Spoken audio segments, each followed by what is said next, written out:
అది రాష్ట్రంలోనే అతి చిన్న గ్రామ పంచాయతీ. అయితే పంచాయతీ చిన్నదే అయినప్పటికీ పోటీ మాత్రం ఆసక్తికరంగా ఉంటుంది. అక్కడ ఎవరు సర్పంచ్ అయినా 1-2 ఓట్ల తేడాతో గెలిచిన వాళ్ళే. అలాంటి చోట మరి ఈసారి పంచాయతీ ఎన్నికలు ఎలా ఉండబోతున్నాయి? ఇక్కడ కనిపిస్తున్న ఈ పల్లె పేరే బృందావనపురం. నల్లగొండ జిల్లా త్రిపురారం మండలంలో ఉంది ఈ పల్లె. పేరుకు తగినట్టుగా ఎంతో ప్రశాంతంగా ఉంటుంది. గ్రామస్తులంతా కలిసికట్టుగా ముందుకు సాగుతుంటారు. రాష్ట్రంలోని చిన్న గ్రామ పంచాయతీగా కొనసాగుతుంది. గతంలో పెద్దదేవులపల్లి గ్రామ పంచాయతీ పరిధిలో 2 వార్డుల్లో ఉన్న బృందావనపురం 1978లో గ్రామ పంచాయతీగా ఏర్పడింది. అప్పట్లో సుమారు 70కి పైగా ఓట్లు ఉండగా ప్రస్తుతం గ్రామంలో 98 మంది ఓటర్లు ఉన్నారు. వీరిలో 42 మంది పురుషులు, 56 మంది మహిళలు.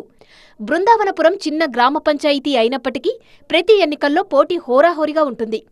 ఏ ఎన్నికలు వచ్చినా గ్రామంలో ఓటు హక్కు వినియోగంపై అవగాహన కార్యక్రమాలు నిర్వహిస్తారు. ఇక్కడ డబ్బు, మద్యం పంపిణీ చేయరు.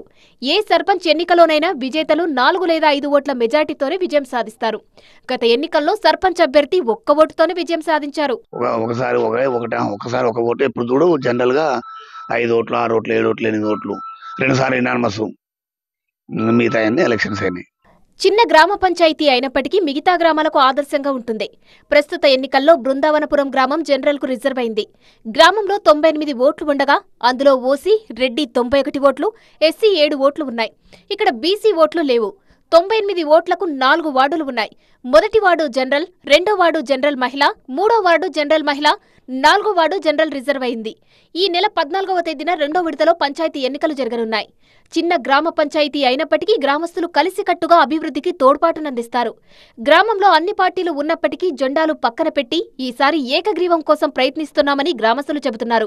అందరూ యూనిట్ గా వినాయకుడు కానీ లేదా ఇంకా దసరా పండుగలు కానీ ఇంకేమన్నా కూడా ఏమైనా అభివృద్ధి రోడ్లు గినా కానీ అందరం కలిసి మేము నిర్ణయించుకుంటాం. కమిటీలో కూడా కొన్ని పైసలు ఉన్నాయి.